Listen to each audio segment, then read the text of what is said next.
Hello and welcome. You've tuned in to India Today Television. This is our special broadcast, Guns and Glory. I'm Sena Mordani. On the show today, we will delve deep into India-Pakistan conflict and the tensions which have intensified and how, after the horrific Pahalgam attack on the 22nd of April, in which Pakistan-sponsored terrorists massacred innocent Hindu tourists, prompting a response, a sharp one at that, from India. The fact is that India-Pakistan conflict has intensified into perhaps the most expansive one in decades. This conflict has rapidly escalated since airstrikes by India, which hit targets in Pakistan and Pakistan-occupied Kashmir, an operation aptly named Operation Sindoor. The combat has widened and intensified. It's a new kind of battle for the two old enemies, though. India and Pakistan had become separate countries in 1947, have fought 3 wars with disputes over Kashmir a part of each one. The 1965 war between India and Pakistan was actually the second conflict between the two countries over the status of the state of Jammu and Kashmir. The clash did not resolve this dispute, but it did engage the United States and the Soviet Union in ways that would have important implications for subsequent superpower involvement in the region. Here's more. Desert Hawk started in January 1965, with Pakistan claiming the Rann of Kutch in Gujarat as Pakistani territory.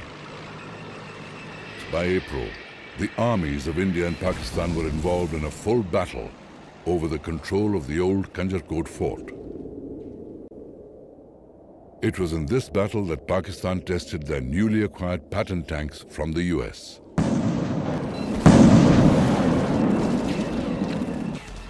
Both sides suffered losses till a ceasefire was mediated by the British Prime Minister, Harold Wilson, which took effect on April the 29th. But Pakistan's hostility, both along the international border and the ceasefire line, continued unabated. On August 13th, Prime Minister Lal Bahadur Shastri finally issued a stern warning to Pakistan in a radio broadcast, saying, "Force will be met with force." एक सरकार के नाते हमारा क्या जवाब हो सकता है सिवाय इसके कि हम हथियारों का जवाब हथियारों से दें।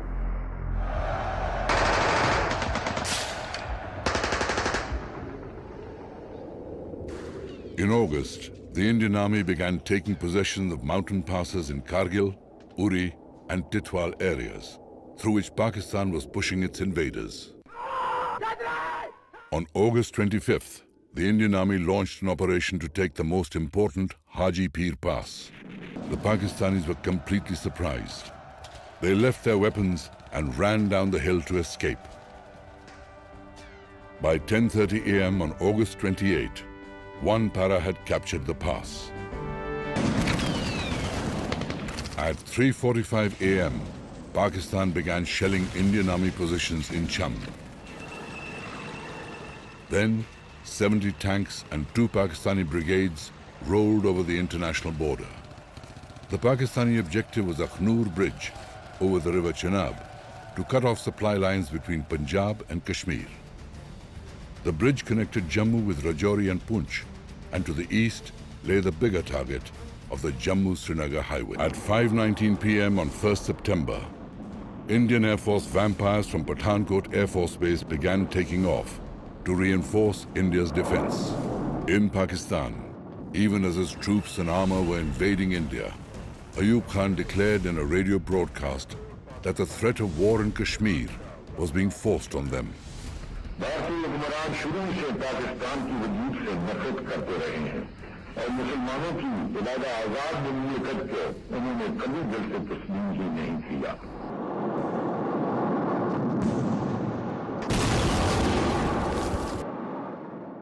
Over the next 4 days, Pakistan continued with its offensive inside India. Indian Army units, though outnumbered and outgunned, put up a brave fight. The Indian Air Force kept harassing the Pakistani forward positions from the air. General Chaudhry sought permission to launch Operation Riddle, but that meant an invasion of Pakistan. Lal Bahadur Shastri's reply was cryptic: cross it.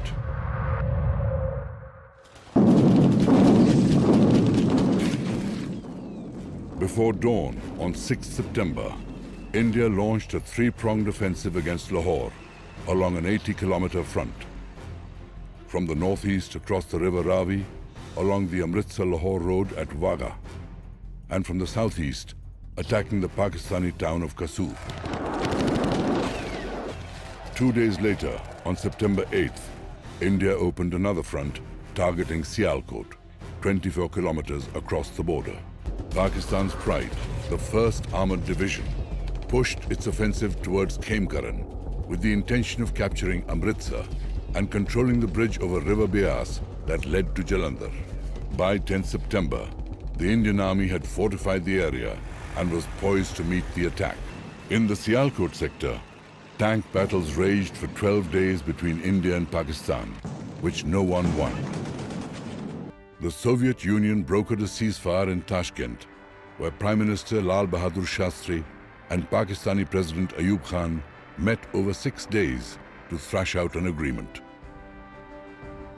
At the Senate House in Uzbekistan on 10th of January 1966, at 4:30 p.m., the Tashkent Declaration was signed to usher an era of peace between India and Pakistan. The war in the year 1971 was a conflict in the first half of December of the same year that led to the creation of Bangladesh.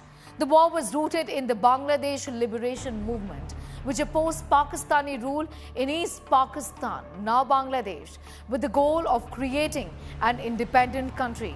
Following the Pakistani military's crackdown on Bangladeshi nationalists earlier that year, the local population launched an armed resistance that sparked what became the Bangladesh Liberation War. India initially supported the Liberation War by providing training and later intervened militarily in East Pakistan, where most of the battles occurred.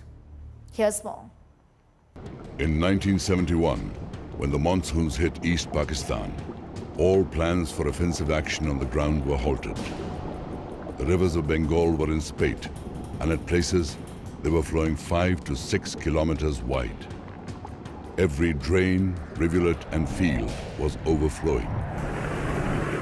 But still, the preparations for battle continued at breakneck speed on both sides because war had become inevitable.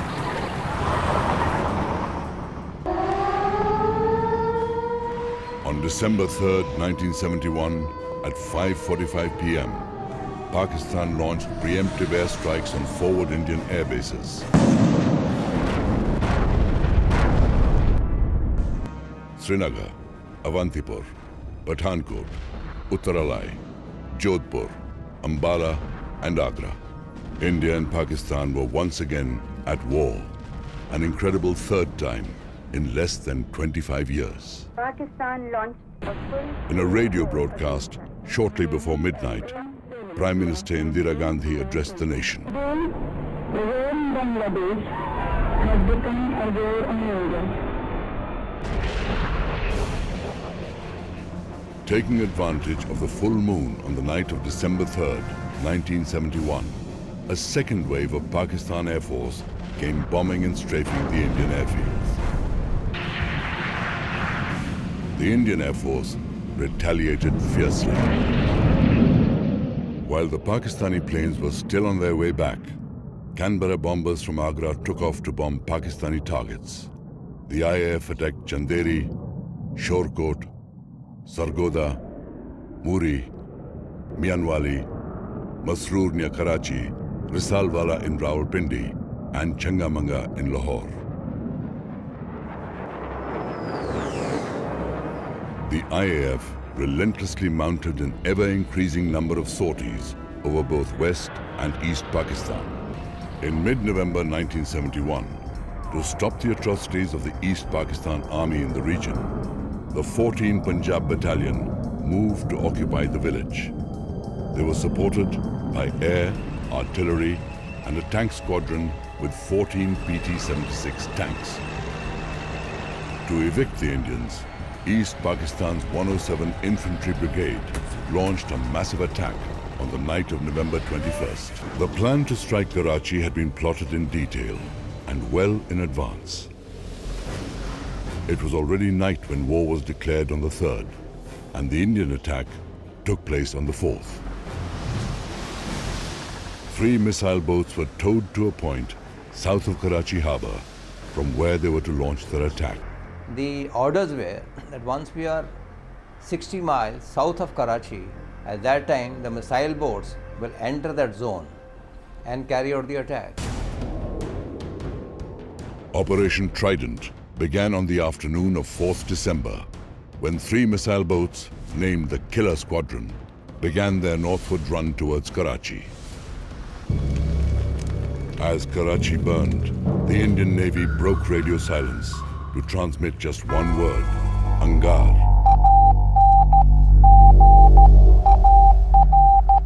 The code word to tell Naval Headquarters that Operation Trident had been carried out successfully.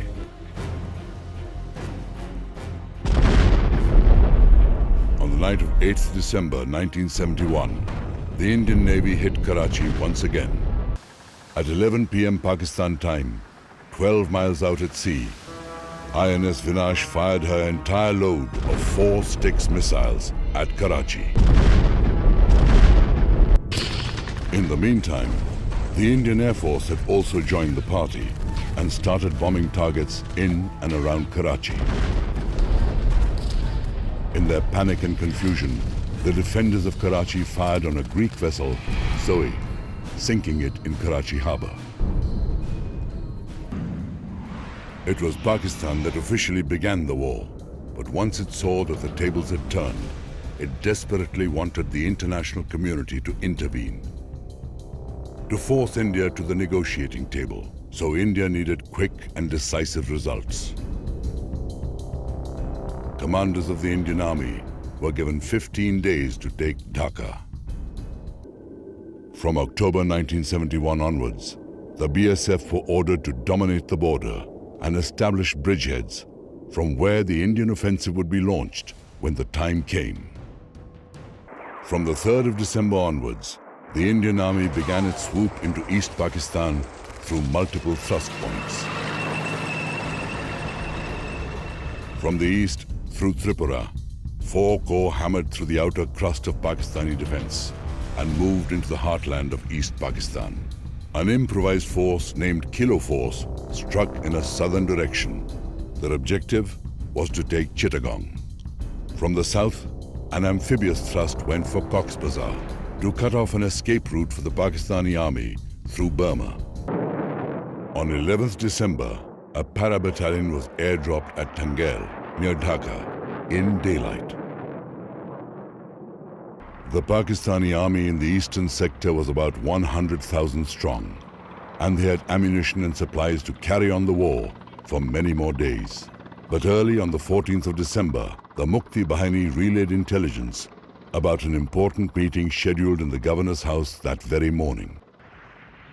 4 MiG-21s from the number 28th Squadron from Guwahati were tasked with attacking the governor's house. This information was kept strictly on the basis of need to know. So these pilots got airborne from there, and since adequate maps were not available of that area, the exact position of the governor's house was located from a tourist map. The governor was so traumatized that he resigned right then and there and rushed to the Intercontinental Hotel to seek shelter under the UN flag. From that moment on, the Pakistani civil administration in the east ceased to exist.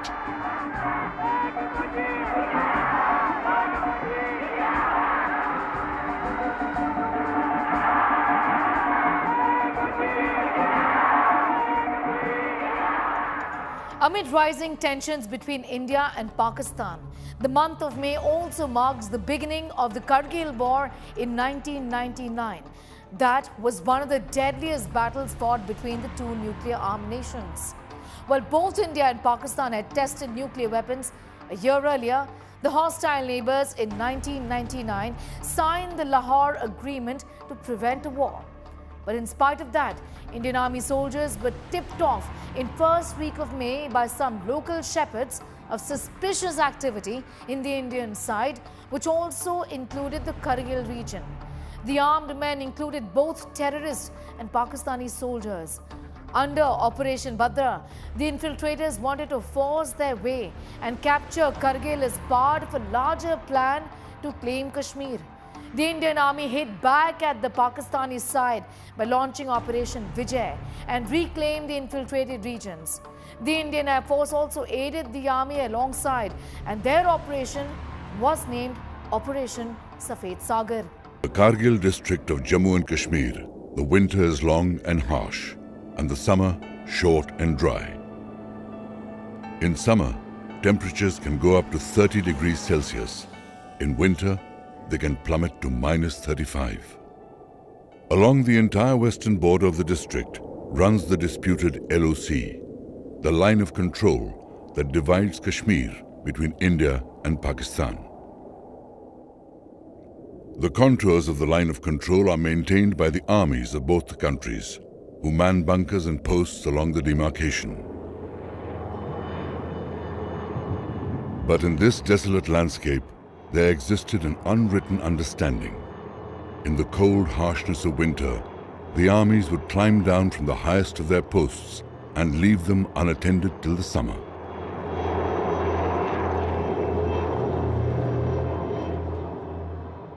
This understanding ended in 1999, when 4 Pakistani generals put into motion a simple but devious plan to destabilize the status quo. From Rawalpindi Army Headquarters, a secret order went out. Occupy the bunkers and posts in the Dras Kargil sector that the Indian Army had vacated in the winter of 1998-99.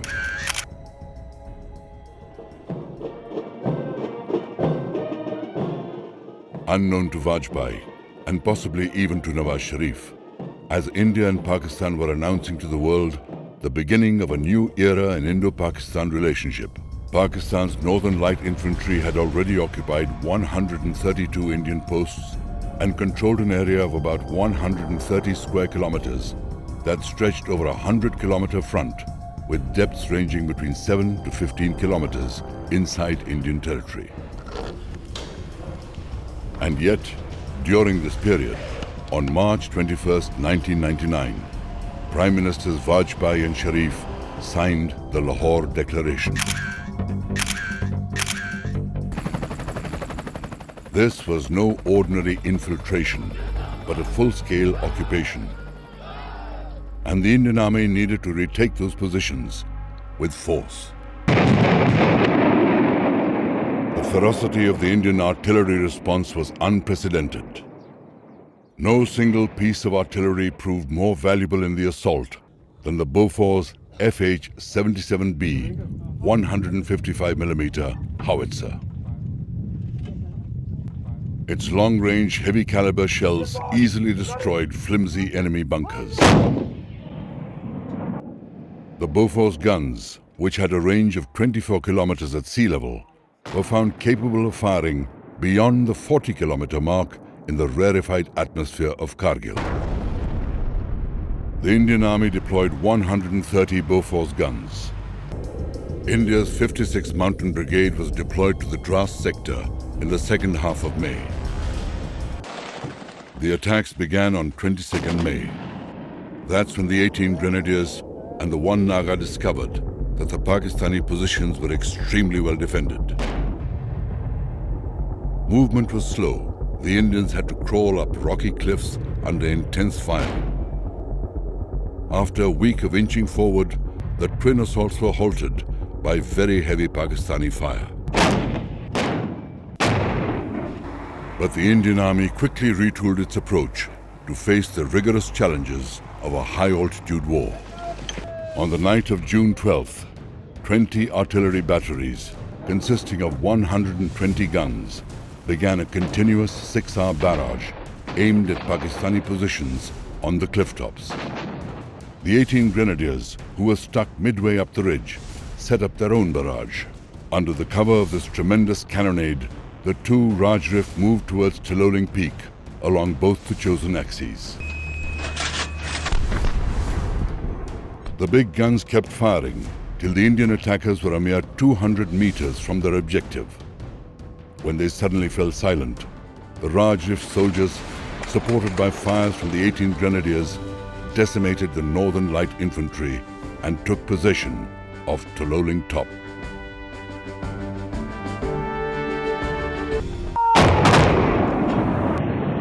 As the Indian Army and Air Force began operations in Kargil, the chief of the Pakistani Army, General Pervez Musharraf, went on an official visit to China. Between May 26th and May 29th, 1999, he had several conversations over the phone with his trusted Chief of Staff, Lieutenant General Mohammad Aziz. In one of them, General Aziz reported about a meeting chaired by Nawaz Sharif, at which the chiefs of the Pakistan Air Force and Navy complained to Sharif that Musharraf had kept them in the dark about the invasion of the Kargil heights. इस सारे operation की कामयाबी की बुनियादी वजह यही है कि उन्होंने लोगों को नहीं बताया। अगर ये बताया जाता है तो हमारा तजर्बा ये कहता है जैसे पहले सारी कोशिशें नाकाम होती रही, ये भी नाकाम हो जाती। This telephone conversation was intercepted by RAW, India's intelligence agency, and made public. The government of Atal Bihari Vajpayee effectively used the media to convey to the world the level of duplicity that Pakistan was practicing. The final assault to capture Point 5140 began from different directions. 3 battalions, 1 each from the Garhwal Rifles, Jammu and Kashmir Rifles, and the Naga Regiment were given the task of evicting the Pakistanis. Captain Vikram Batra of the 13 JAK Rifles and his Delta Company were among those tasked with recapturing Point 5140. Nicknamed Sher Shah for his unstinting courage, Captain Batra decided to attack from the rear to surprise the enemy. The Prime Minister of Pakistan, Nawaz Sharif, had been trying to get America to come out in support. The Pakistan Foreign Ministry kept up a constant litany of how India was violating the sanctity of the LOC. In my lifetime. But on June 15th, President Bill Clinton urged Nawaz Sharif to pull his troops out of Kargil. In the same statement, President Clinton praised India's restraint in keeping the war localized. India had captured Point 4460 in late May, and this provided a base to direct fire onto Tiger Hill. India continued pounding the forward slopes of Tiger Hill and the ridge, with as many as 1,200 rounds exploding every 5 minutes.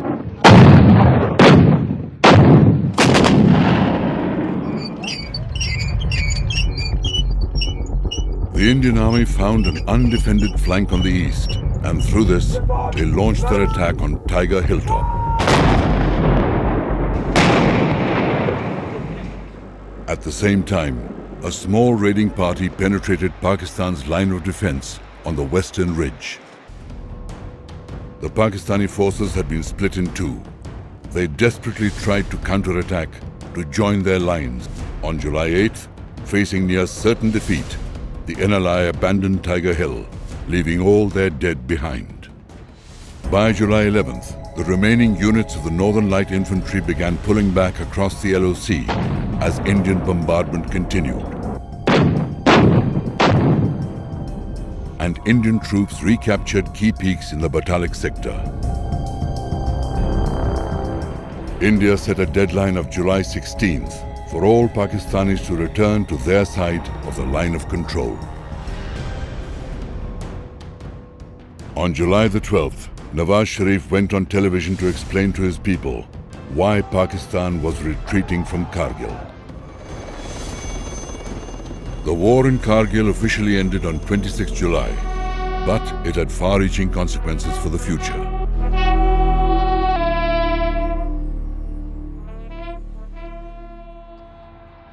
For a generation that hasn't seen war, this is the closest that they would perhaps come to see the deep-rooted hostilities between both the nations, India and Pakistan. It's been 26 years since the Kargil war ended. What really hasn't ended is Pakistan's treachery. The uncertainty around the current escalation continues. Both sides are closer to a major conflict that they have been in years, perhaps in decades. But India has a message, loud and clear. You started it, but we will be the ones to end it.